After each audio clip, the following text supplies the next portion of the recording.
Yeah, everyone, so we'll now do the other problem that we did with place value blocks and the cache, but now with number discs. So 826 shared between 6.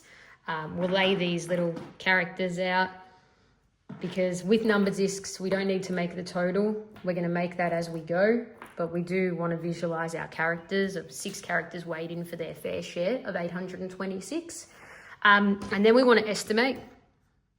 So for this one, for the previous examples, we've thought 6 groups of 150 makes 900. So roughly we think this will be about 150, but we'll see and check and see what everyone gets. Now, the first step to using number discs is just giving 1 disc to each character and then thinking what's the most that I can possibly try to share that I can still deal with in my head. They can give out a big part of that total. So different students will choose different amounts. There's no set way of doing this. It's just whatever you find efficient and nice to work with in your head. I mean, this one screams out for hundreds, doesn't it? Because we can't do the 150 because that would make 900. I mean, you might want to do 120. That would share out 720, for example. But if you're not ready for that, let's just go the 100 first. So 100 for you, 100 for you, 100 for you, and so on until all together everyone's got 100 and we've shared out successfully 600 of the 826, which is a big part of the share done. We now have 226 left. So we want to think, 6 groups of what gets us close to 226 but not over it. We can't do 50 because that would be 300 and we only have 226. Can't do 40 because 6 groups of 40 is 240. So that will still be over, but we're getting close. 6 groups of 30 gets us 180 off it. That might be worthwhile. So let's do that. Let's do 30 for you and for everyone. And that then gets rid of 180 off the total, which is another big chunk gone. You're really aiming to do big chunks. You don't want to do like 10 for you, 10 for you, 10 for you. You want to do as big as you can. So that's 780 gone, which leaves 46 left. So hopefully in this final one, we can share out the 46 with our multiplication facts. 6 groups of what gets us close to 46 with probably just a remainder left. So 6 groups of 7 is 42. 6 groups of 8 is 48. 48 is going to be too big because we only have 46 left. So we're going to have to go 6 groups of 7. So 7 for everyone. Gets rid of 42. So we'll write that down to keep track. So we're at 780, another 42. Makes, 20 more on that.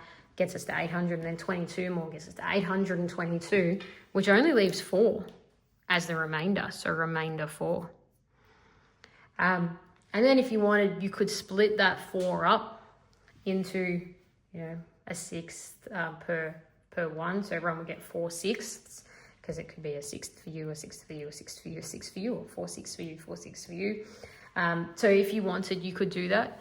Or you could keep it whole, depending on what you're sharing. If it's cookies, you'd want to split it up and get 2/3 each as the simplified fractions. But if it's phones or balloons or something that you want to keep whole, like people onto buses, you don't really want to split that up.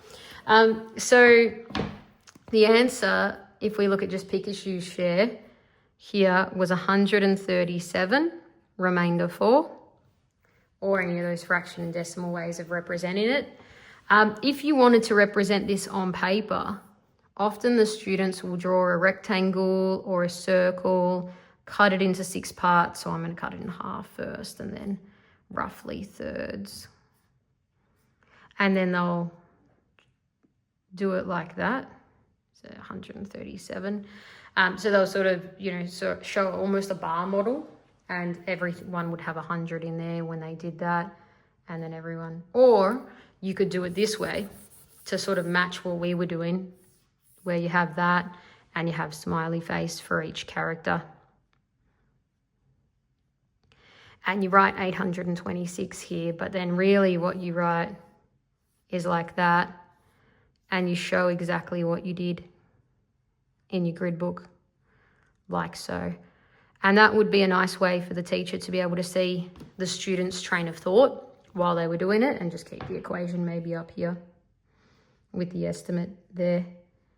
And then everyone got 600, everyone got 100, so there was 600 shared out, and so on and so on. So you record that as you go, and then we had the 30, and then we had the 7.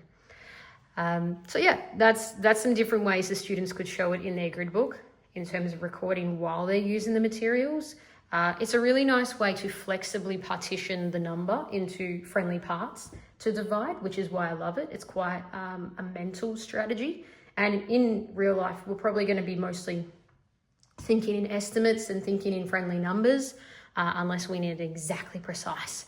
But most of the time, the research says roughly is okay, and ish, rough, right-ish is right enough for most of real life. So I think it's a really nice strategy for the students to go to before the short division algorithm really takes over as a process.